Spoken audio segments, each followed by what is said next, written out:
I started to realize that there's this common way of relating to children that parents all over the world have turned to for thousands of years. And in fact, in the Western world, in the US, we're kind of doing something that's really strange. And we've kind of like forgotten these kind of key elements of relating to children that's based on collaboration instead of conflict and tension. Welcome to the Dhru Purohit Podcast. Each week, we explore the inner workings of the brain and the body with one of the brightest minds in wellness, medicine, and mindset. This week's guest is Dr. Michaeleen Doucleff. Michaeleen Doucleff is a correspondent for NPR's Science Desk. In 2015, she was part of a team that earned the George Foster Peabody Award for its coverage of the Ebola outbreak in West Africa. Prior to joining NPR, Michaeleen was an editor at the journal Cell, where she wrote about the science behind pop culture. Michaeleen has a doctorate in chemistry from the University of California, Berkeley, and a master's degree in viticulture and enology from the University of California, Davis. She lives with her husband, daughter, and German Shepherd Mango in San Francisco. Thank you for being here on the podcast. It's an honor to have you here. I can't wait to dig into your fantastic book. Oh, thank you for having me. It's a pleasure. There's so many through lines that are covered inside Hunt, Gather, Parent. And I want to start at the beginning because that's how your book is written. I typically don't start at the beginning with interviews because I find that especially when somebody's been on book tour for a while, they get a lot of the same questions. So I like to bring a different angle. Here, I actually thought I'd be doing a disservice if I didn't start from the beginning. One of those through lines is this through line of calmness and collectiveness and equanimity as parents that transfers out into the equanimity in our kids. Now, one of the reasons that you wrote about this through line is because you had anything but equanimity at the time. So take us from the beginning and tell us the story of how you found yourself basically at rock bottom with your daughter. Yeah. So at the time, Rosy, my daughter, was 2.5, and she's a very smart girl, very smart, very bold and courageous. But she'd always been very fiery, cried a lot as a baby. And when she became about 2.5, she started to have a lot of tantrums. And I really didn't know what to do. They became very explosive. And, I read books, I read blogs, I listened to podcasts. And everything I did seemed to make things worse. And it got to the point where I would try to pick her up or hug her or hold her, and she would just slap me across the face. And in the book, I start off by these mornings, I would lay in the bed, at 5 a.m. before she woke up. Number one, kind of dreading her waking up, which was a horrible feeling to dread to see your daughter, but also really strategizing, okay, what am I going to do when she tries to hit me? And, I was trying so hard to help her. And I kind of gave up, to be honest with you. I kind of thought this is just going to be our existence, and Rosy and I are going to be kind of locked in these constant power struggles. And I learned later, anger struggles. Let's take a step back. And what were the expectations that you had going into parenting? How much exposure did you have to kids around you, whether it was helping out with friends, siblings, or just growing up? Yeah, very little, right? I think a lot of it is what we see on TV or social media, which, isn't very realistic. And so I very little. I really, it was interesting. My husband always said there was so much emphasis put on the birth, and we prepared so much for the birth. And then we were kind of once she came out, we were kind of okay, now what do we do?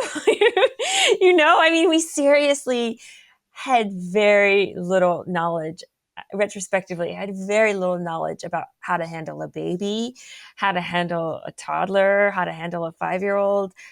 I think our culture kind of has devalued the teachers for this, which have traditionally been the older generation in the home or the neighbors or close friends. But we have also devalued just any sort of deeply rooted knowledge in this field. And we kind of expect parents to know what to do. We think parenting is kind of this instinct, and it's not at all. It's a skill and a craft that takes time and takes, very important teachers. Yeah. And the beautiful thing about that, we'll dig into that a little bit. Teaching can happen in different ways. Some of the societies that you were visiting, they weren't reading books on parenting, but they were still getting teaching on a regular basis from the people around them. We'll jump into that a little later on. So take us from there. You are at this place where you're in this rock bottom. You got invited to go do a story for, I believe it was for NPR. Shout out to NPR. I'm a big fan. KPCC and WHYY are my local stations. And you got invited for a story, and quickly there you realized there was a different story, a much bigger story that was present. Can you chat a little bit more about that? Yeah, so totally independent of Rosy's tantrums. At the same time, NPR sent me down for my job to the Yucatan Peninsula to a small Maya village. And I was actually doing a story on attention and how kids there seem to be better at paying attention under certain instances than American kids. And but when I got there, yes, you're right. Like, I just realized the moms there, I spent most of my time with the moms, and they just showed me that there was this way bigger story going on. And it was about parenting in general. I remember one mom who's in the book a lot, Maria Tumburgas, she was such a calm, confident parent. And the way she interacted with her children, she has 5 kids, 3 young girls, was just something I had never seen. I say in the book, like, my interaction with Rosy is like this white knuckled ride on like Cat 5 rapids. And Maria was just like, it was like we were on this, very smooth, calm river, floating down. There was no arguing, bickering, very little conflict between her and her children. And I spent, days with her, and yet her daughters were kind and respectful and generous, and they were super helpful. So one morning they were on spring break, and the 12-year-old, the oldest, Angela, she had stayed up late watching a shark movie the night before. She got up around 11, walked past me and her mom, and just started washing the dishes, like, without anyone asking. And I was just shocked. I was like, what 12-year-old does this? And Maria was like, well, she's old enough now to know what needs to be done. And so she sees it and she does it.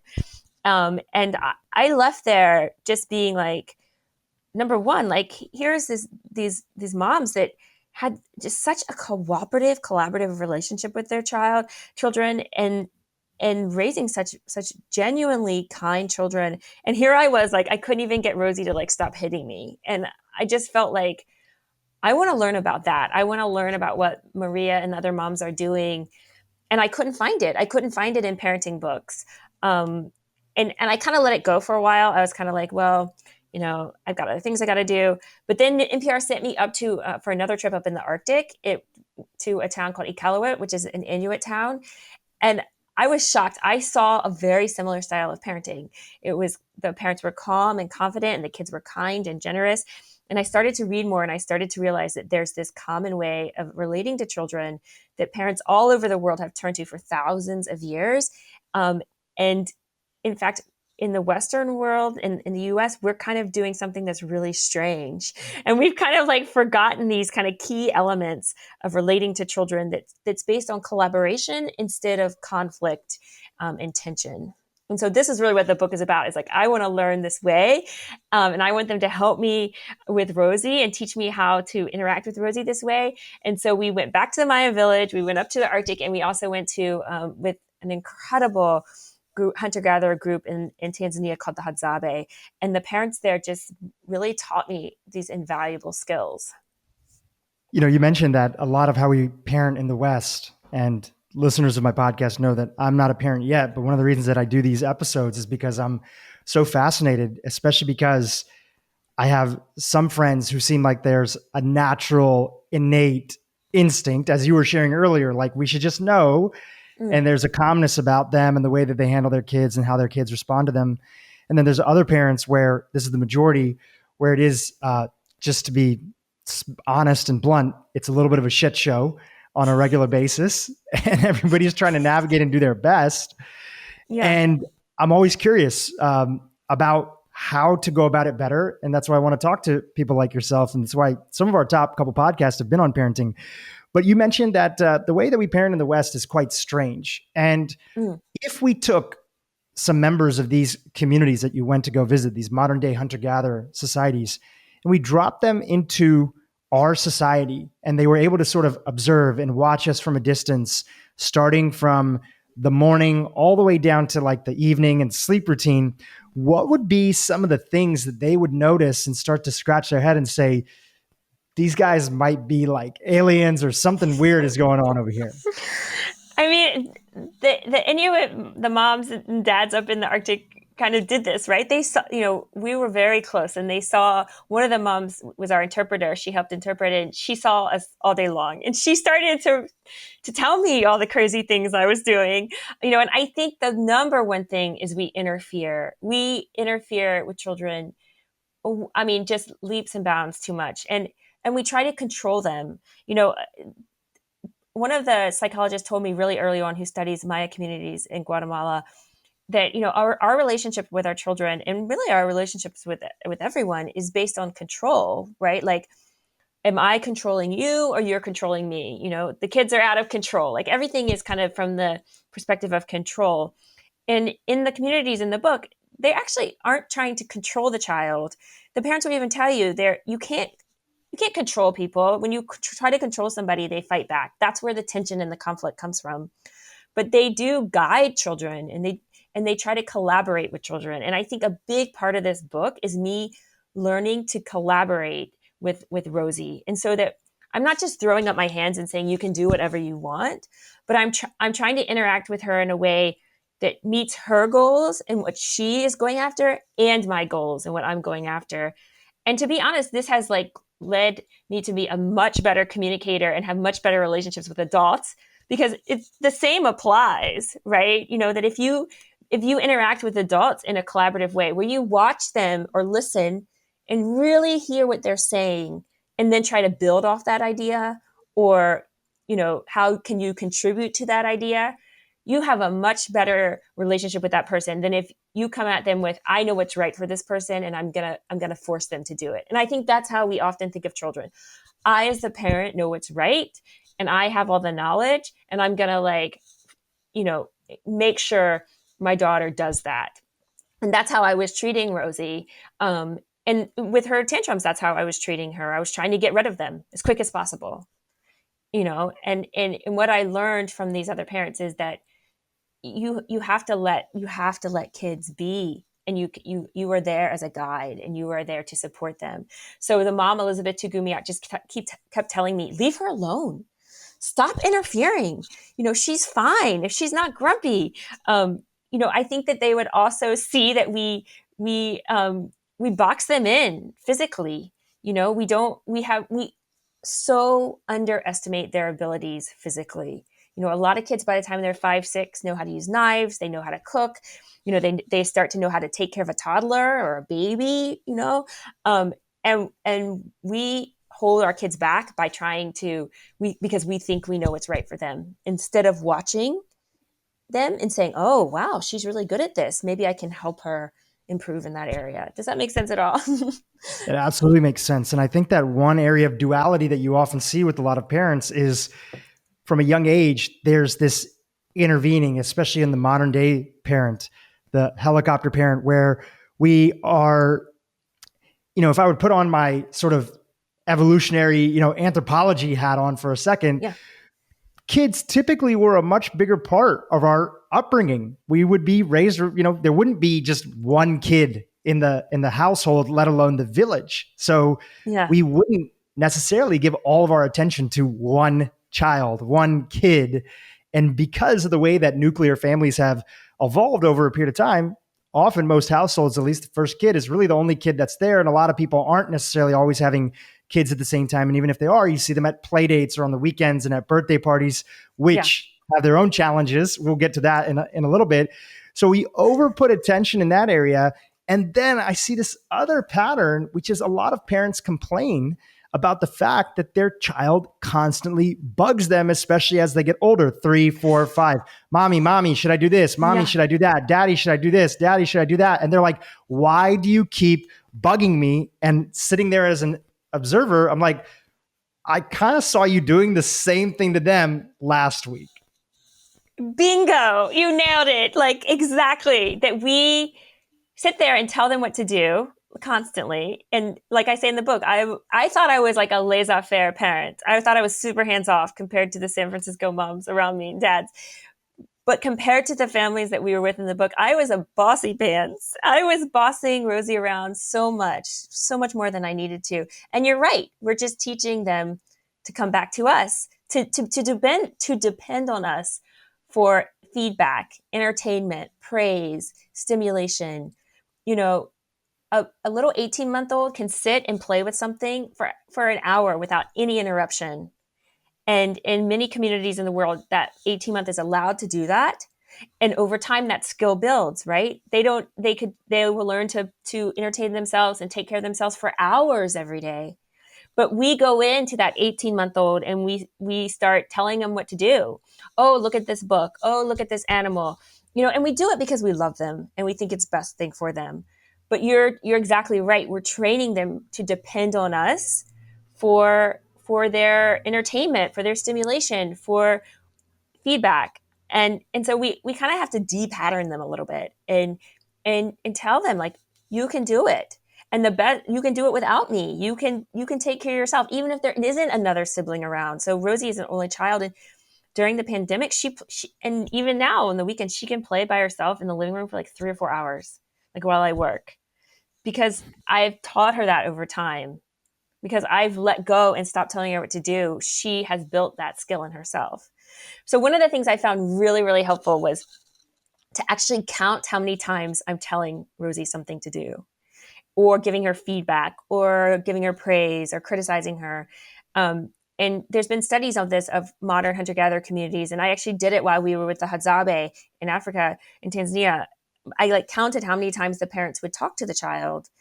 And these are times when the children and the parents are very close. They're not, off away from each other. And we're talking like 1, 2, 3 times an hour at most. They will say something to a child. And they're there with the child, working with the child, or, walking or by the fire, but they're just not constantly sending instructions, commands, and feedback. And what I came to realize is every time I tell Rosy something, even praise, but a command, a directive, I am running the risk of resistance, and I'm running the risk of her getting upset or her not doing it and then me getting upset. And so I actually started to try to give her only 3 commands per hour. And that's really what autonomy looks like to a child. That's really what autonomy is or independence, is allowing the kid to make their decisions moment to moment. You're still there watching and making sure they're safe, and you're still guiding them, but really they are the captain of their own team, so to speak. And this decreases conflict enormously between me and Rosy when I just 1, 2, 3 times an hour. It's very hard to do, but it really, really improves a relationship. And this isn't just about a mother-daughter, mother-son, father-daughter, any sort of relationship with a child that would be there. This is also a little bit bigger. And this is about an epidemic of anxiety, depression, and other aspects. Can you make that connection and help our listeners understand how this is tied into the larger mental health of how a new generation is being brought up? Yeah. So as you know, right, there's a probably growing epidemic of anxiety and depression with kids. And, the statistic is like 1 in 3 will have some sort of, clinical depression or anxiety by the time they're an adult. Right. So, and I have to say, this is not normal, right? Like it's become accepted, but in many, many cultures in the world, this is unheard of. This in the places that the Hadzabe, for instance, like childhood anxiety just doesn't exist. Now, what's amazing is that many modern Western psychologists have linked this anxiety and depression in children to the lack of autonomy. So autonomy is the ability to make your own decisions, at least feel like you're making your own decisions. You have choices and you're guiding your life. So not just moment to moment, but kind of the broad picture too. Like day to day, you're kind of doing what you feel is best and you're choosing. And there's all these studies that link autonomy to these wonderful things in kids: confidence, self-sufficiency, executive function. better performance in school, better performance later in life, reduced risk of anxiety and depression. I mean, just the list goes on and on. And yet at the same time, our parenting has just gone in the opposite direction where I don't even think we really understand what it means to give a child autonomy, but we control their schedule from the moment they wake up to the moment they go to bed. We control what they eat, who they talk to, what they do after school. School itself is a highly regulated activity. So I have to say, all the groups in the book the kids go to school, but when they get home, they have much more autonomy, enormous amounts of autonomy. And so what I thought I kind of knew what autonomy was, and I thought I was giving it to Rosy, but I really didn't understand it until doing the research for the book. But it is really about turning to the child and letting the child, when they're little, it's about welcoming them into your world and then kind of just hanging it off, just letting them go and letting them be, watching them carefully so they're safe. And then as they're getting older, it's about allowing them to make decisions in their life too, right? Like what they do after school, who they do it with, also empowering them so they can do it for themselves. They can get to school on their own. They can, go to the after school activities on their own. These are the things that psychiatrists and psychologists have shown protect children from anxiety and depression. Because I think what happens and what a lot of what I've read is that if you feel like your life is out of your control, I mean, we know this given the pandemic, right? That when there's like uncertainty in your life and you feel like you don't have control over what's going to happen, it's very stressful, right? This causes a lot of, I felt it, right? Like at the beginning of the pandemic, we're like, oh my gosh, what's going to happen, right? What's next? And this causes anxiety and stress. And over time that turns into depression. And this is, I think, how many American kids feel all the time. Like they don't know what's going to happen in their life. They don't know what's going to be next. And the answer really is to learn how to give them autonomy in a way that keeps them safe and also meets the goals you have for them. It's not about throwing your hands up and being like, whatever. It's about learning how to guide them in a way that's collaborative instead of really heavy-handed. And one of the things you mentioned about autonomy is that the same thing that the kids want is the same thing that adults want, right? Yeah. Adults want autonomy. They want the freedom to be able to make their own choices. They want the ability to be able to fall on their face, even if they made a decision and say, okay, great, I learned from that. And now I want to go in a different direction, right? And absolutely.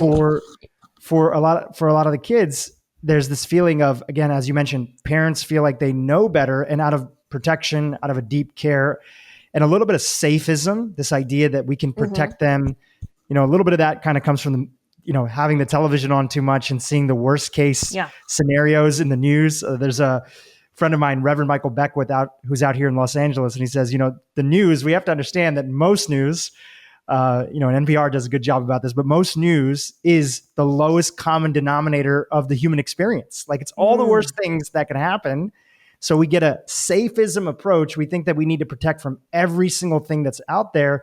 And then we don't end up giving that autonomy. And the interesting thing about autonomy is that, just like you said earlier, you thought you were giving autonomy. And if you go to most people out on the street, I'm here in Los Angeles, if I walk up to most people and I say, do you eat healthy? 9 out of 10 people are going to say that they eat healthy because their version of healthy is maybe only one cigarette a day or, 2 Coca-Colas a day, whatever. Everybody thinks that they eat healthy because they have a different definition of it. In that same way, a lot of parents think that they're giving autonomy. I think a good example of autonomy, I'm jumping ahead a little bit in the book, but talk about your sleep time routine and the battle that you had with Rosy and how control and lack of autonomy would flow through that process. Yeah, this was incredible kind of epiphany for me. And I have to say, before I say that, like, it's one of the big paradoxes of American parenting is that parents will tell researchers, I value autonomy and independence in my kids. It's super important. But then when the researchers actually analyze what's happening, the parents aren't giving kids that at all. So it's a very it's one of the big paradoxes. And this is what I was doing with the sleep too, with the sleep for sure. So, Rosy has had a really hard time sleeping since she was a baby. Or I should say, we had a hard time putting her to sleep. We had a hard time getting her to go to sleep. And, every night it was kind of like a hell on earth here, we would just go through this horrible routine where I would try to get her to I gave up on the bath. Like I gave up on the bath a long time ago. I was just like, that one got like, because we just couldn't do it all. We couldn't get her in the bath. We couldn't brush the teeth. We couldn't get the pajamas on, read the book. Like there was just too much control over what she was doing, right? We were having to tell her to do so many things within this short period of time when we were all tired, right? When she's tired and like emotionally kind of, thin. And so while I was writing the book and I was drawing one of the illustrations for the illustrator, Ella Trujillo, whose illustrations are amazing, I heard my husband upstairs starting to do the bedtime routine, and, there was yelling and I was like, oh, I got to go up there and do it. And then I was looking at my drawing, and in the drawing, I was saying that if you want to teach kids things, you have to model it and you have to give them practice. And so I went upstairs, and Rosie was like naked, jumping on the bed, and my husband was like holding her pajamas, and they were screaming. And I was getting ready to go into my same spiel of like, okay, you've got to do this now, Rosie, you've got to calm down. And really, I was trying to like control her, trying to control when she went to bed at 8:30 every night, because this is what I thought she needed. And then I realized, I thought back to that illustration, and I was like, wait a second, what am I modeling right now? Like I'm modeling demanding, bossy behavior, inflexibility, lack of confidence in her ability to decide when she goes to bed. And what is she practicing? Every night at 8:30, she was practicing getting in a big argument with me and my husband, or, getting really ramped up and hyper and jumping around and screaming. And I had taught her this. I had taught her over like 3 years that bedtime meant that we were going to get in a big fight. She was going to, strip and run around like a wild animal. And we were just making it worse and worse and worse. And one of the researchers I talked to said, this generates enormous amount of stress around bedtime for kids. And they bring that into their adulthood. And so that when they're 18, 19, 20, they don't really know how to settle themselves down at night because they've been taught to rev up like this. And so it was like a brick in my face. I was like, wow, I'm doing everything wrong, like the opposite of what I need to do. And so what I did, and I have to say that when we traveled, there was no stress around bedtime. None. And I would ask parents about it, and they would be like, well, I don't know. Sometimes we have to like turn the lights off, or, I have to like tell them to go to bed. But there was just like, it was no big deal. And what I realized was I was trying to control Rosie way too much, right? I was trying to control when she went to bed every night, when she wake up, what she did before she went to bed. It was just me and my agenda. And I realized that she didn't have the skill to like listen to her body and listen to the signals in her body and that tell her, oh, I'm tired and I need to calm myself down. And so I just threw out the whole bedtime routine. I threw out everything. And I said, okay, Rosie, you're going to decide when you go to bed. When your body is tired, you're going to go decide. And then I'll help you go to bed. I'll help you calm down by laying down next to you and being calm myself. And the first night, I think she went to bed like at 11. It was really late. But she went right to sleep. And she woke up. I couldn't believe it. She woke up. She was totally fine. And, a couple of nights later, it was a little earlier and a little earlier. And by day 10, she actually walked upstairs and just put herself right to bed, like at 7:30. And I was just like, what just happened? And I have to say that since we switched it up, and I go into a little bit more detail in the book about like what I did specifically to help guide her and help teach her this skill of putting herself to sleep. But since then, we have had no problems at bedtime. It's been like incredible. Even my mom, she came and visited us recently after she got vaccinated. She was just like, this is, it's amazing how peaceful bedtimes are. And we've done a few episodes, and congratulations on that. Because that's really where the book starts off, is this battle that especially shows up at bedtime, separate from the slapping incident and everything else, but to come there full circle and to also realize that you had the knowledge, but it just takes practice sometimes. It takes trying. It takes embracing it to actually give your kid a chance to try to see if this process works. And it wasn't right away. It took a little bit of time to do that. But it ended up working, because that's what happens is when we trust people and we allow them to self-soothe. We've done a few episodes. We do a lot of exploring the inner workings of the brain and its connection to the gut. And we talk a lot about the vagal nerve and how so much of putting us in a rest and relaxed state and is based on soothing and self-soothing, and especially being able to calm that vagus nerve down, which connects all the way from our base of our skull down to the gut. And we've had past guests share that a big part of vagal toning, as it's called, and self-soothing is autonomy, because when you're not relying on other people to fill that void of stimulation that you're looking for. I need this thing to calm me down. I need this person to calm me down. I need this situation to relax me. And that could be alcohol. That could be, marijuana. That could be something else. And again, no judgment on those things. But if we're constantly relying on something else instead of learning how to self-soothe, then our nervous system never fully gets into that rest and relaxed state, which leads to the sleepiness, which leads to the being able to know that, like, if I go to sleep on my own, like, everything is going to be okay. Like, I'm going to be okay. And as you mentioned before, that translates into everything we do in the world. If you get fired from a job, and yes, it might suck, it might be really challenging, but there's this process. If you've been practicing that stuff as a kid, you're like, okay, I'm okay in the world, right? I've always been okay. I always know how to be okay. I'm going to be okay in this situation. That's so interesting. I mean, that whole part about the vagus nerve, but also this, I think that's a big part of towards the end of the book, where if the parent and the child are in constant conflict, then I think the child kind of, at least for me, I kind of thought of the world as conflictual, right? That because I grew up with like parents that were arguing with me a lot, I kind of thought that that's the way the world was, right? That it would be kind of adversarial. And I talk about in the book how a parent that's collaborative and calm with their children teaches the child like that the world is calm and collaborative, right? That the child, whatever the child's relationship is with the parent, that's kind of what the child then turns and sees the world as, right? And so it's just like what you're saying, like if you go to bed at night under this stressful power struggle with your parents, then like you wake up and how you couldn't but help to then see the world as stressful and conflictual, right? But if you go to bed in a collaborative, calm state with your parents, then you wake up in that same state. And I do agree that the like autonomy is the key for it.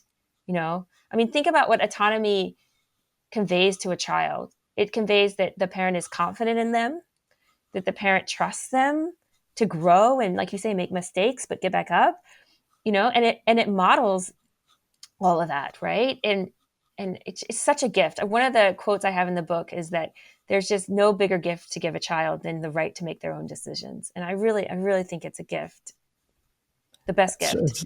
It's super well said. I haven't been to Japan, but I was watching a documentary about families in Japan, and one of the things that I noticed that's also on the side of like not interrupting frequently is a lot of Japanese families, when they need to go and get somebody, in the family's attention, a kid or a child, they'll like go and they'll walk up to them, even if they're in the same household. They're not yelling like, Becky, like, get over here. Like, you got to do this or got to do that. There is this reverence for attention. And the fact that even if it's a child, if their attention is on something else, yes, you're the parent and you might need something from them, but to just yell and throw out something to them. And now the opposite of autonomy is brute force, right? You are brute forcing your way into their attention, trying to hijack them from whatever they're focused on. And I can remember being a kid, and I'm actually very thankful. My parents gave me a ton of autonomy, and I grew up in that generation, and they probably didn't know how to do anything different because they were immigrants to this country. But I can just remember the few times that other people would do that to me, how frustrating that was as a child, that I'm focused on something else and you're coming over here and you're like shaking me. It'd be the equivalent of shaking somebody while they're trying to sleep, right? And trying to wake them up and put their attention on something else. That's such an interesting observation. I mean, I've actually just been reading about this idea of like how cooperation is also respecting other people's time and their attention, right? And like knowing not when to interrupt and how to do it. And that's such an interesting observation.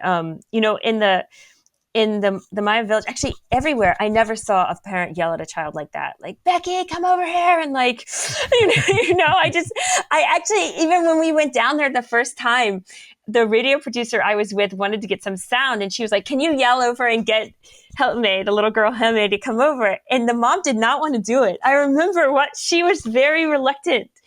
And the producer like pushed her because she's like, oh, just call her over here. And she was like, and she finally did it. But you could tell it went against all of her kind of her gut of how you treat other people. And you're so right. If you treat children like that, then they're just going to treat you like that back. Right. It's startling. I went to go visit, not in the form of exploring parenting, but I went to go stay and visit a hunter-gatherer group in Kenya, actually. They're called the Samburu tribe, and they're a nomadic tribe who's been traveling and, herding cattle and goats. And when I was in their communities and spending time with them through this program that Summit Series set up, which was all about, working to save elephants that were being poached and those tribes people being part of the process, I never saw, in all that time they were spending with these families and them inviting us into their place, they wouldn't yell at each other, because in a way, this yelling it's very startling, and startling, it increases your cortisol and immediately think something's wrong and it's an escalation. So this just goes back to this idea that we think we're giving autonomy, but even the small ways coming from pure intentions, but the small ways that we consistently interrupt each other, and we could be doing this to our partners as well too, not just kids, is very off-putting and can create a sense of agitation. And really what you say inside of the book is that in the West, we primarily rely on two types of motivation. We rely on rewards and punishment as primary vehicles and levers for motivation. Tell us what these other groups do when it comes to motivating kids and how they don't necessarily rely on those two things. Yeah, this is such a good question. And I talk a lot about intrinsic motivation in the book, right? This like natural drive to do something, that you're doing it because you just inherently want to, and not because somebody is forcing you or paying you to do it. And this is, if you think about it, this is what we really want our kids to do. Like we want them to want to help us, right, with the chores, or we want them to want to do their homework, because there's all this great data showing that this type of motivation is long-term, it tends to be more intense and more productive. And one of the big ingredients for this motivation is connection, that the child feels connected to the person that they're helping, or that there's a connection in the tasks. So this is the difference in a parent. So one of the big things I saw with the Maya families is tasks were done together as a shared responsibility. So there's a study that just came out where researchers asked like 8 and 9-year-old Maya kids, like, why do you help around the house? And some of the kids are really like, well, because I live there, because I'm a family member, but a bunch of them say like, it's a shared responsibility, that we all do it together. And so I think this is a huge motivating factor to say, hey, instead of, go make your bed or go clean up the living room. Hey, come help me let's make the beds together. Let's all do it together. Let's clean up the living room together. And actually this has really improved my relationship with my husband, because we used to argue about the chores all the time, right? Like, you did this yesterday and I washed the dishes today. But now it's like, we all do it together. Everybody does the dishes together. Everybody, cleans up the living room and does the laundry together. And this is hugely motivating for children.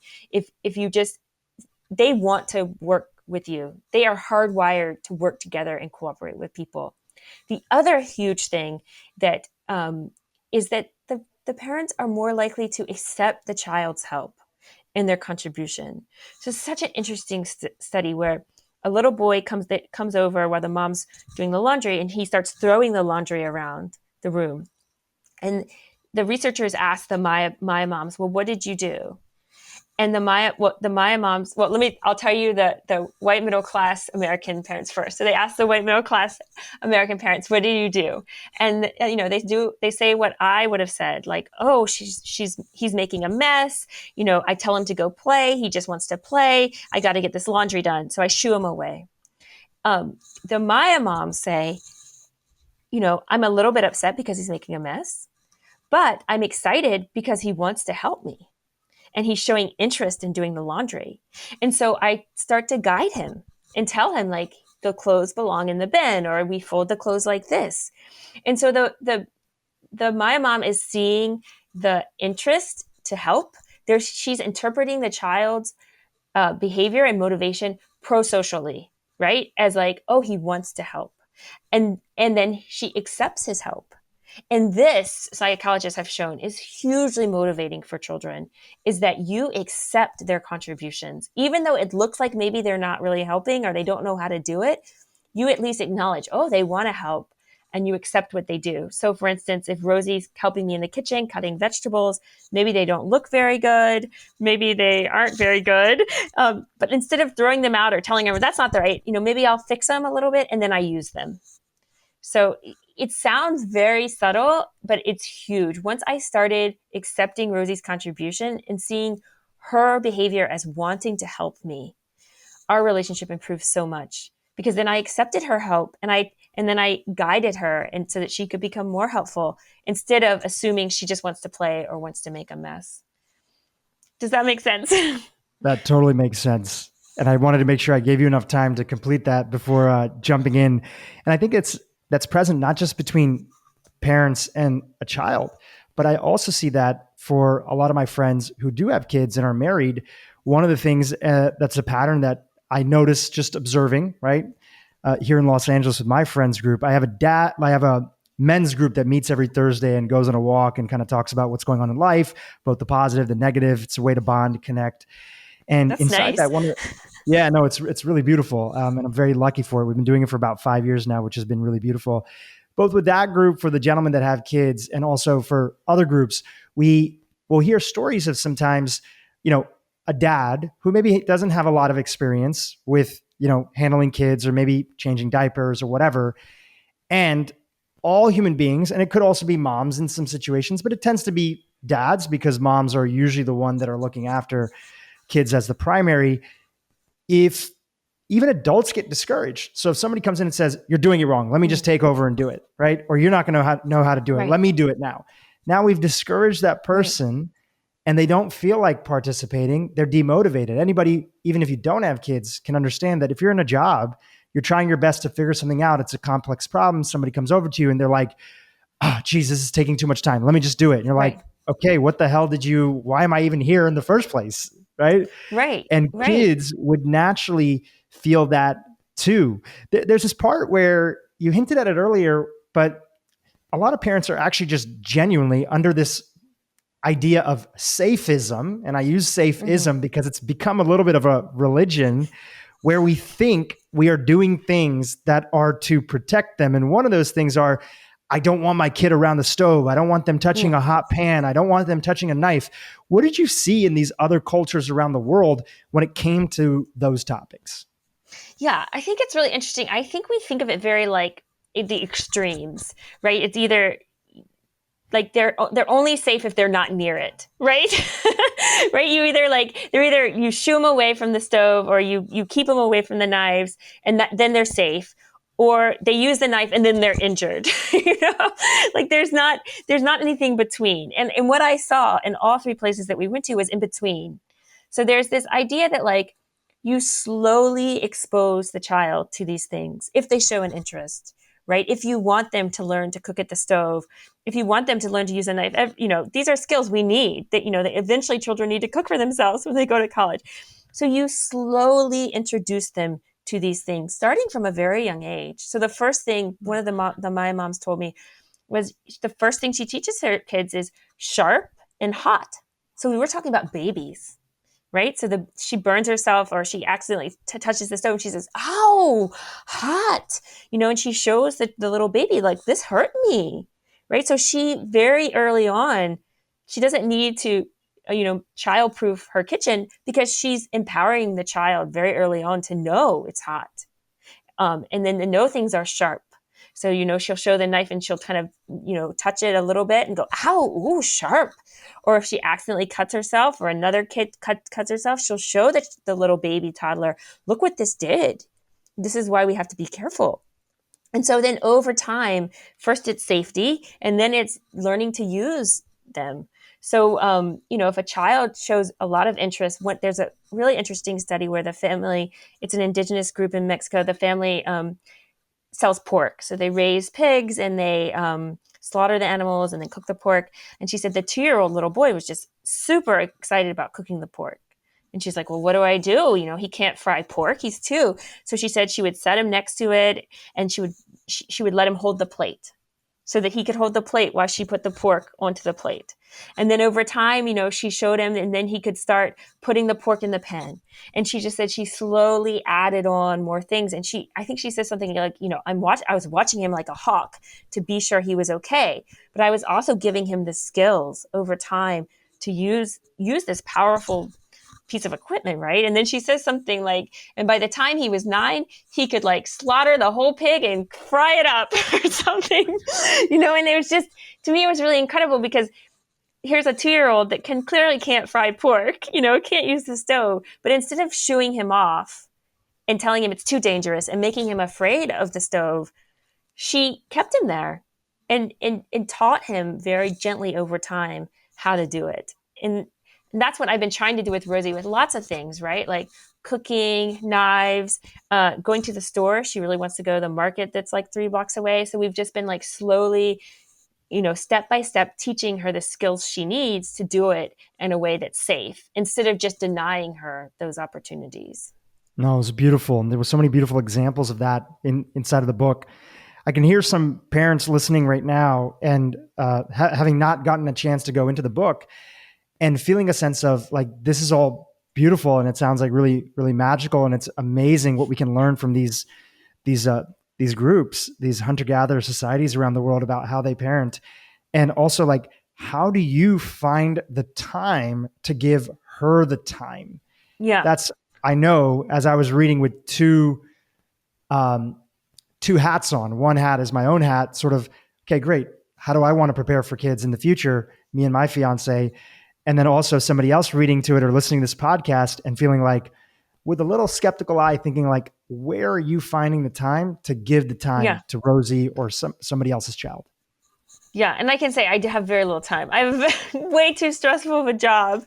And actually, I don't think I could be a parent without this book and still be sane right now. I think the key thing is that, and something we haven't really talked about, is I have completely gotten rid of all child-centered activities, which took up enormous amounts of our time. So in the book, psychologists call like any activity that we do as parents only because we're parents and that we do only for the child. So like 4-year-old birthday parties, kiddie museums, play areas, play dates with kids where you don't know the parents and you don't like the parents. So these things are very strange, and no culture around the world creates this kind of fantasy land for children. So after I got back from the Yucatan, the first trip, I got rid of all of those. I was like, I don't enjoy them. I feel overstimulated while I'm in these places at a birthday party. And afterwards, Rosy is poorly behaved. There's like this hangover effect of like, I want more cupcakes. I want more. And so I got rid of them. And the activities over the weekend are first cleaning and cooking and doing the laundry, stuff that we have to get done. And we all do them together. And so we have time because we're not rushing off to another activity. And then we go and do things that my husband and I want to do. They may be modified a little bit so that Rosy can do them, but we do what we want to do, what we did before she was there, and we welcome her into our world. And this builds what you're talking about, this connection that children need to be motivated and to feel good. They want to be in our world. They really don't actually want those birthday parties and kiddie museums. They think they do because it's all they've had. But being in the real adult world is such a richer environment, a richer experience for them, and provides them the skills they need to become an adult. So yes, not every morning is Rosy helping me make breakfast. Like this morning, I was rushing to get to a podcast. But I find the time on the weekends and in the evenings because I have no longer feel the need to entertain her with these other activities. And instead, I do the things that we naturally would do as, 2 40-year-old adults. We do a lot of episodes on sort of traditional diets and even Mm, diets of hunter-gatherer groups, some of the ones mm, exactly that you went and spent time with. One of the interesting things about those different groups out there is there's no kids menu. There's no kids yes. menu that they sit down and they're eating something completely separate than what their parents are eating. They're sure they might be given certain types of foods that are easy to chew when they're Yeah. younger, and sometimes not, because actually chewing is a big part of development of teeth and our facial structure, and it impacts our breathing, and so it's important. So there's no separate kids menu, which would make sense going back to your analogy that there really shouldn't be like kids activities. You want your child to learn how to swim, great. Why don't you both take swimming classes together, or you go to the pool together? And now Yeah. it's an activity for you and it's an activity for them. I love that because I can see a collective sense of people, especially parents, thinking like and listening here and being like, wait, you mean that we can just like not go to that stuff? Like that's okay? And I think you saying it and writing about it gives them permission to start peeling back and saying, well, we don't have to do these things. What would a different life look like? And I really applaud you for, putting that out there and being willing to try. Let me ask you one follow-up question about that. You know, what has been the challenging side of that, of peeling back from some of those Mm. activities and not being as involved as many those kid-centric activities? We shared earlier that there used to be a lot more kids around the village, the neighborhood Mm. even, and now kids a lot of times are kind of on their own. Do you ever worry about lack of socialization or any other components that have come up? I think at first there was pressure, right, to do those activities, especially the birthday parties, right? Like I remember when I first was like, I'm not going to another birthday party. Just like I'm just done. If some parent wants to pick Rosie up and take her, great, but I'm not. And I remember when it first happened, there was some big birthday party and everyone made this bag with like the kid's name on it. And like Rosie was like, we don't have the bag, mom. It was like this like fear of missing out like came and I was like, oh yeah, we don't have the bag at first. And then I was like, you know what? We don't need another bag. I don't want that bag anyway. But I remember feeling pressure at the beginning that like there was some judgment, like, oh, Michaeleen doesn't take her kid to these things. And, I think that we do them because we think that they're really good for kids, one reason. And so I think that there was this feeling of like, oh, she's a bad mom. But what I learned was that they're not really great for kids, especially not all kids, kids that, that need more calm environments, kids that need less stimulation, kids that like to be outside on their own and explore. They're not, they're taking away time for doing those other things. And so I think just over time, I got more of a spine and was like, I really believe in this. And I really believe that treating Rosie kind of like a VIP member of the family on the weekends by carting her off to all these different places and scheduling her day. So it was not helping her and it was not helping our family. And I think it really erodes their motivation to cooperate with their family. So that's been a challenge. The other challenge is the autonomy aspect. Parents parents want to control her a lot more than I do, and I've learned. It just happened actually yesterday when I picked her up from school. She and her little friend ran to the car because they know how to run to the car. The car's right there. It wasn't very far, and I've trained her. I've trained her to stop at the intersections, and she can walk down the street. She's highly capable, and the preschool parent or the preschool administrator started yelling at her.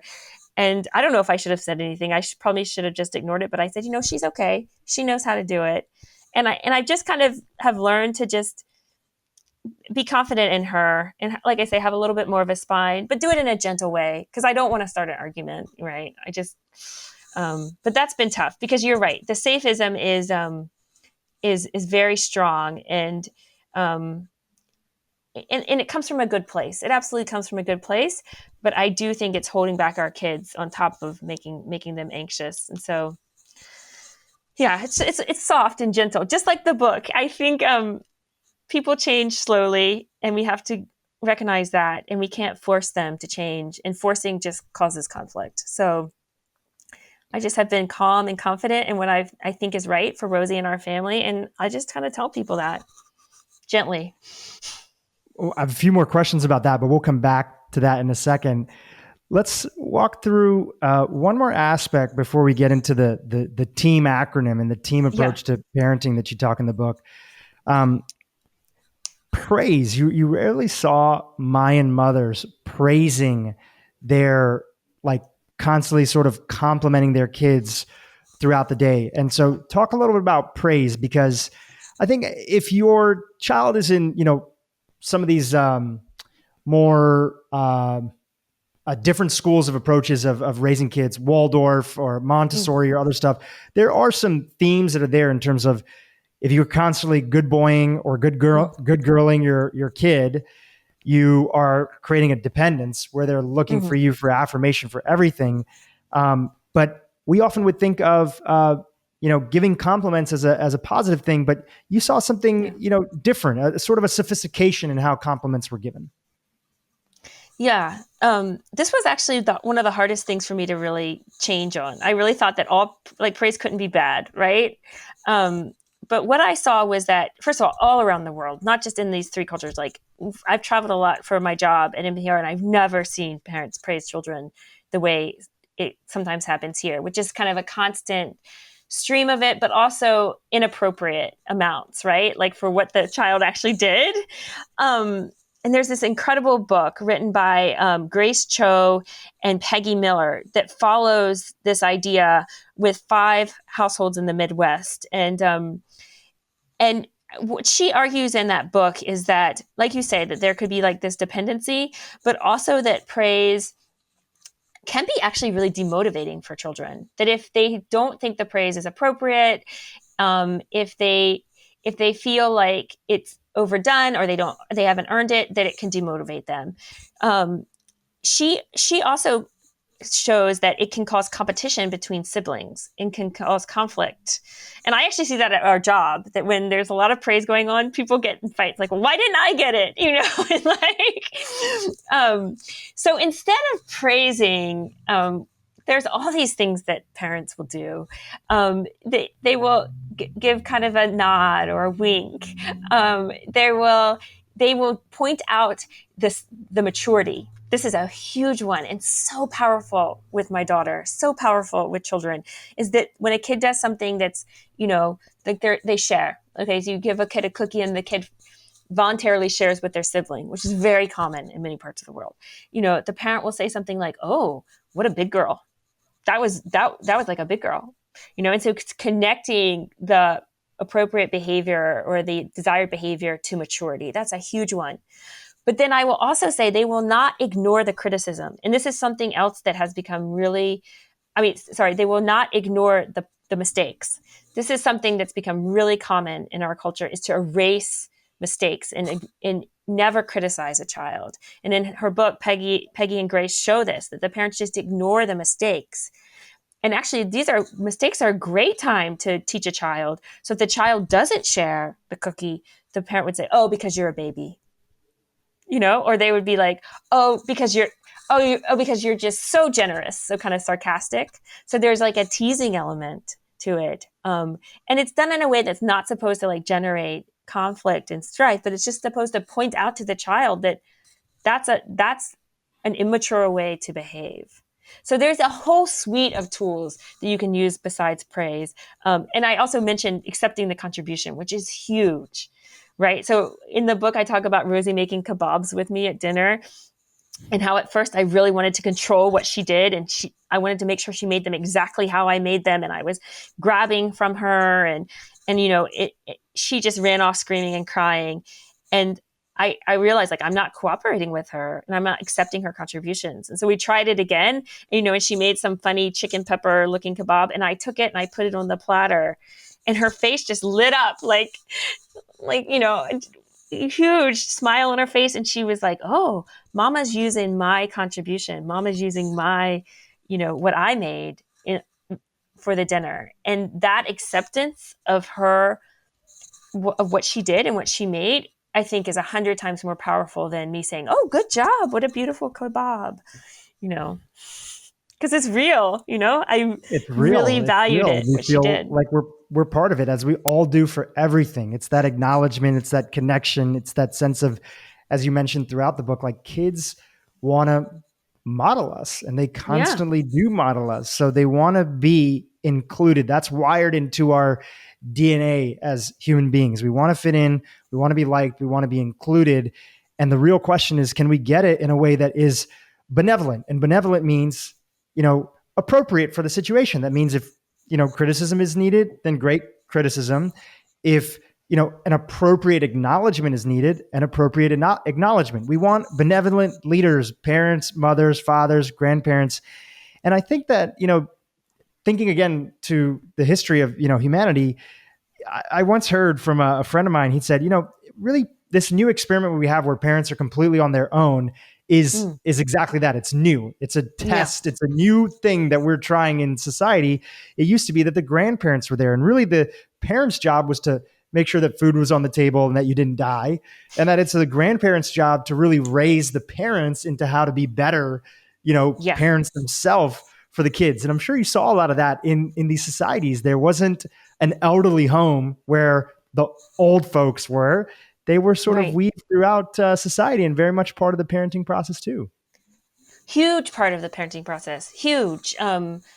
And not, maybe not just the relatives, just any of the elders, a friend, a neighbor.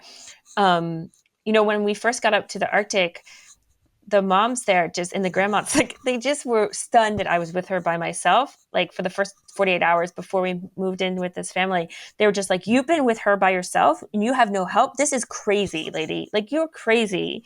And there's like a reason why she's so poorly behaved. She's sick of you and she needs to be around other people. They literally told me that. They were like, she's sick of you. There's good evolutionary biological evidence that human babies are really designed to be raised by like 4 or 5 people, not 1 or 2. And that moms and dads in the nuclear family are doing this job of like 4 or 5 people. And that's why I think one of the reasons why we're so exhausted. And you're right. We've also lost the teachers, the ones that show us, that have already done it and can show us how to do it in our homes. And so, this is a huge difference, and by the time like the second or third day, some of the other parents were helping with Rosy, but the other kids were helping with Rosy, like the 9-year-old, the 13-year-old, they just took her and they went outside and I wouldn't see her for like 4 or 5 hours. And, they are trained, the parents have trained them to take care of the little ones. And I think we really undervalue the role that other kids can play in our children's lives. And there's some really interesting work that shows that kids that are a few years older, 4 or 5 even, are way better at teaching than an adult is to a child, because they make it fun. They know how to make it fun. But also they kind of understand better where the child's at because they were there not that long ago. And so they guide differently than an adult. So during the pandemic, our neighbor, he's only 7, but he's become an amazing parent to Rosy. And we've kind of trained him, and I've watched him and taught him, and he's really good at taking care of her now. And he loves it. He loves that responsibility in that, that he's, because he was unemployed over there. He had like 3 hours of Zoom and then he was doing nothing. And so, he comes over here and he works a bit, and he's been great. Let's talk about like putting this all together in this acronym that you came up with, which is called TEAM. Tell us what it stands for and how the team approach to parenting really sort of like dramatically changed how you guys handle things at home. Yeah. So T is like together. This idea that like you say, children are hardwired to be with other people and work together with other people. And so if we constantly are trying to push them to be independent, if they want to be independent, sure, go ahead. Right. But if we're constantly trying to pull them apart from other people, we're going to create conflict, and that they're much more likely to do things together with you or with a grandparent or another kid. It does not have to be the parents. Like you said, many cultures, parents do not play the role that such a big role in children's lives, but children do like to be with people that love them. And then E is this idea we've really discussed, like encouraging children to do things versus forcing them. Like nobody likes to be forced to do things. And, talk about like eroding a motivation. You force somebody to do something and their motivation just plummets, And so even simple things, if I could interject for a second, sure. Go stand next to your grandmother and smile for this photo, right? Like we think of that as like listen, there might be some times that that's appropriate, but in most cases, if you are really sort of reading the room and reading your child, and that's not something that they're feeling at the moment, that is also, as much as people say, well, how else are they going to learn? That is a little bit of brute force in that moment. We're telling the child we know what's right for them, even if in that moment they're not really feeling that that's something that they really want to do. That's a really interesting example because, we talk a lot about autonomy. And yet the parents in all three places we went to will get children involved in work. And so they really save their commands to a child, their instructions to children, for things that they see as super important, right? Like, come help me with dinner. Come, go grab the baby because she's crying. So they save these commands and instructions for these things that they think are the most valuable to the child and the family.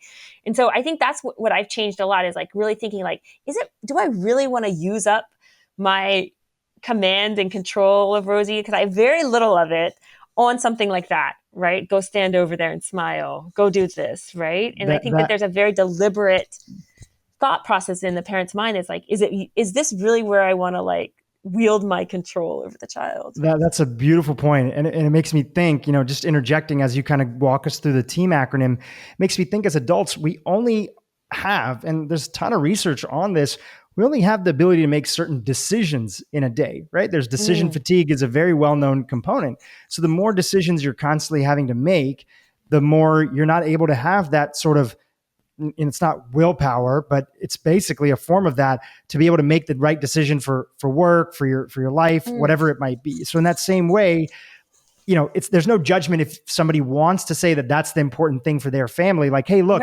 grandmother, they just came in. It's been a long time since we've seen them. Like, please, it would be very important to do this sort of occasion. Right. And my guess is that kids are going to be more likely to listen. It's when the commands are frequent and they're all kept at the same level of importance that I think that kids start to feel like, just like we would as adults, like, Jesus, really? Like another thing that you want me to do in this moment over here? Exactly. Like if it's flippant, right? And exactly. They're not robots, right? Which sometimes I think of Rosy as a robot, and she's not. I think that's exactly right. And that said, there's all these things you can do to encourage the child to do it. And that's, I think, in the middle of the book is all these tools, right? To encourage versus forcing the child to do it, There's a lot of I tricks. interrupted you you were kind of walking through the acronym. So we went through the first one, which is the togetherness. Yes. We were kind of going through the encouragement as you were sharing. Please continue on. And then A is autonomy, which we've talked a lot about. And the one thing I have to say about autonomy is that it also has this, it's different than independent, or a lot of psychologists would say it's different than independence, in that when a child is autonomous, they're also expected to be helpful and kind and think about the group. So it's not just completely out there disconnected, but you're also aware of what other people are doing, and you're trying, if they need help, you're there. So it's kind of your ability to make your own decisions, but you're also thinking of the group and aware of the group. So it's a little bit different than independence. And then M is minimal interference, which I think is really hard for, we've talked a lot about this, but for, when it comes to this safism that you've been talking about, right? That's kind of maximal interference, that we know what's right for the kid and we're going to like do everything we can to make sure that happens, versus stepping back, letting the child explore, letting the child do what they do, and just being there to help if they need it. And even then, it's a very gentle, sometimes the kid doesn't even know you've helped them. So it's a shifting your perspective. One maximal interference is like, I think I know what's right, and the more I do, the better parent I am, which is, I think sometimes we get stuck in that mindset. Minimal interference is actually the kid knows what's right, like most of the time, and I'm there to help them. And maybe if they get in a sticky situation, I'm there to come and get them out of it. But otherwise, I have confidence the child really knows what they're doing. That, in one of the hunter-gatherer groups, the word for teach and learn is the same. So like the child teaches and learns at the same time themselves. And they'll say like, look at him teaching himself, right? That the teaching comes from the child, not from the parent. It's such a powerful thing. They're all so simple, but when we see the ways they show up throughout the day in our lives, and our need to control. And just like people model behavior, a lot of people weren't raised in a household like that. They weren't Yeah. raised with autonomy, with minimal interference. And so it's natural that we ended up modeling off of that, a little bit of television and maybe a couple books that we ended up reading on the topic. So, an important factor that you mentioned in the beginning of the book and also at the end too is like, look, if you haven't, there's no right? There's no right way to parenting. So we're not like throwing this in and saying everybody's got to be this way. It's basically action reaction. If you want less stress in your life, great, try this. If you're okay and you have no challenges and what you're doing works for you, great, keep that up. And it's just like you get to pick and choose. Yeah. And, I had this incredible woman, Karina Kramer. I acknowledge her at the end. She's an Inuit that lives up in Kotzebue. She read the whole book and gave me her feedback before we published it. And she kept telling me, Michaeleen, it's not that hard. She kept saying, just focus on the relationship. Is what I'm doing creating conflict? Is it improving the relationship or hurting the relationship? And if it's improving it, keep doing it. If it's hurting it, then take a step back and like reassess, right? She just said, and it's something I've been using with a lot of like with my husband and at work. It's like, okay, let me think a bit. What can I do to improve the relationship, or is my action going to hurt the relationship? And I think it boils down to that. I think we do a lot of things that create conflict that we don't really need to do. And if we stop and think about that, is this going to create conflict? I think that's a great guiding light, at least for me. That's been a really great guiding light. If I step in here and boss Rosy around right now, is that going to help our relationship or is it going to hurt it? And like, what could I do it in a way that helps instead of hurts it?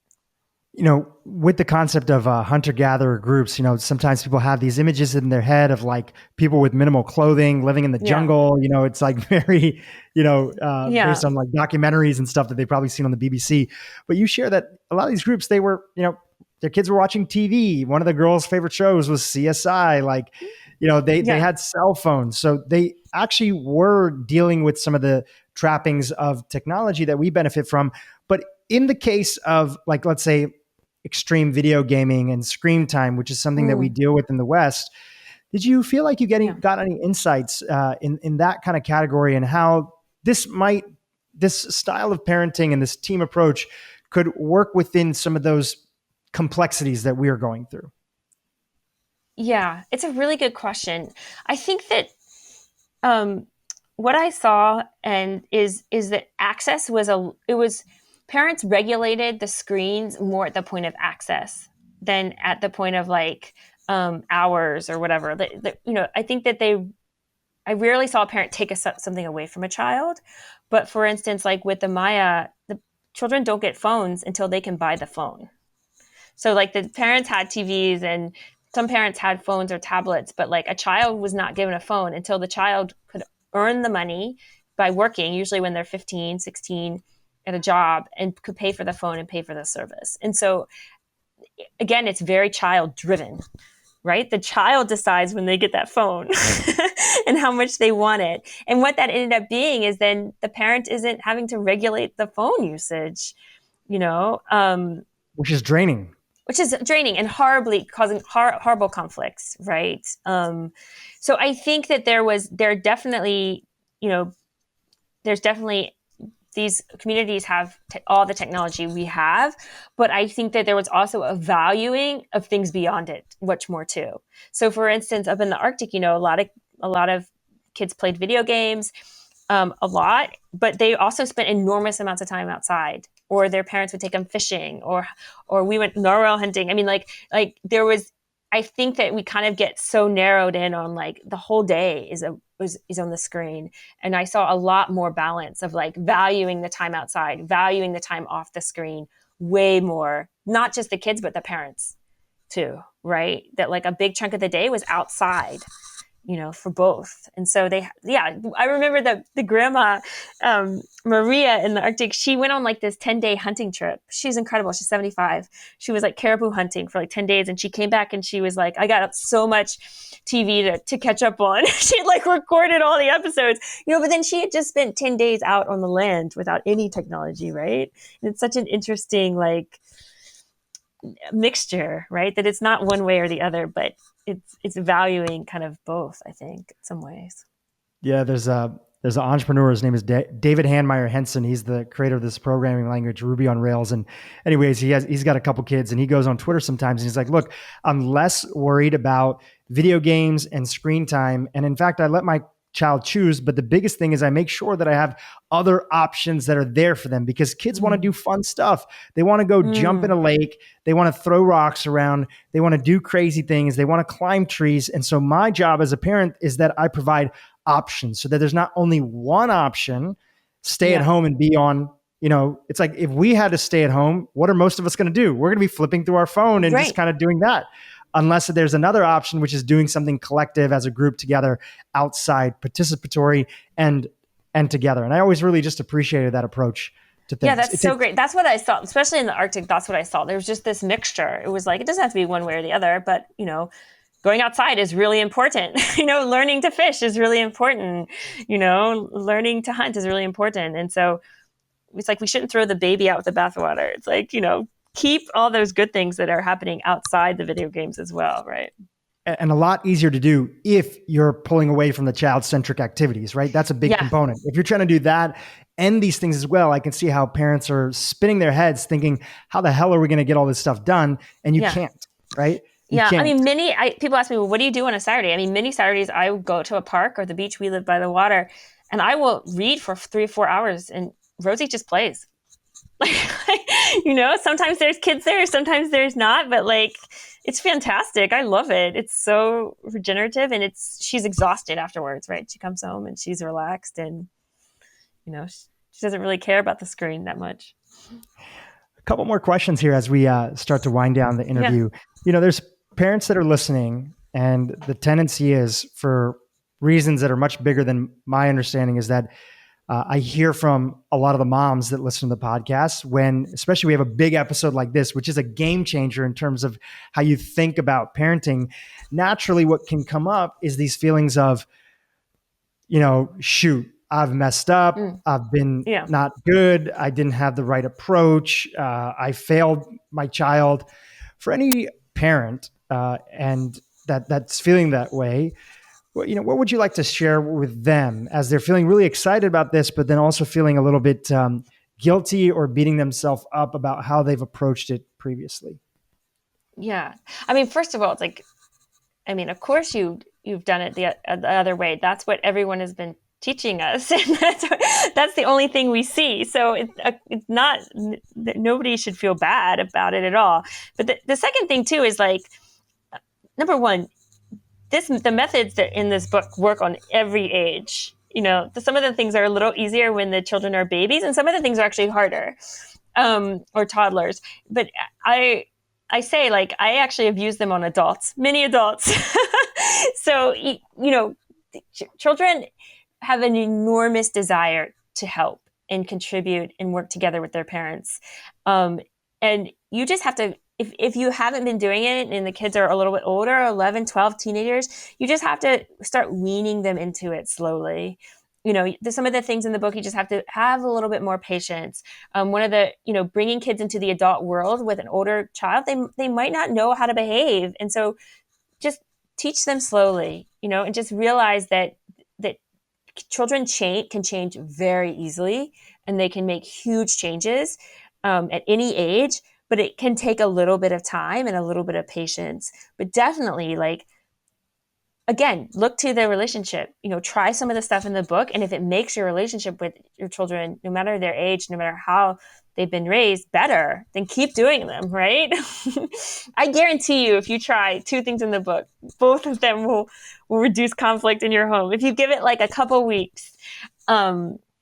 Because again, these are techniques that parents have used all over the world for thousands and thousands of years. And there's a reason that they keep coming back to them. It's because they work, and they do work on older kids and adults as well. I am I'm 44, and with some of the methods in the book, I have really become a much less angry person. I mean, huge decrease in anger. And so if I can change that much at 44, kids can do anything.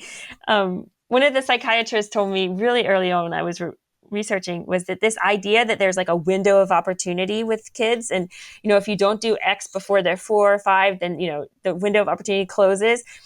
That is a very Western opinion of kids. Many cultures see kids as these incredibly malleable things that can change quickly. And just like during the pandemic, I think some kids have struggled, and parents have struggled, but they can bounce back. They're resilient. They can bounce back.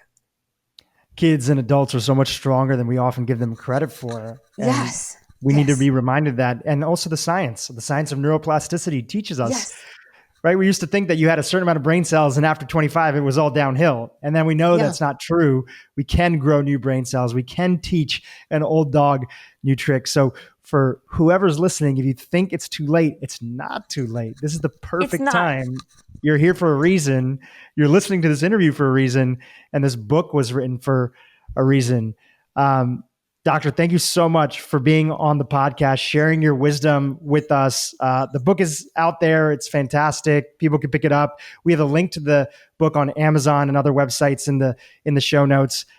Anything else fun or interesting that's happening this time in your world where people can continue to keep in touch with you? Like, are you active on social media?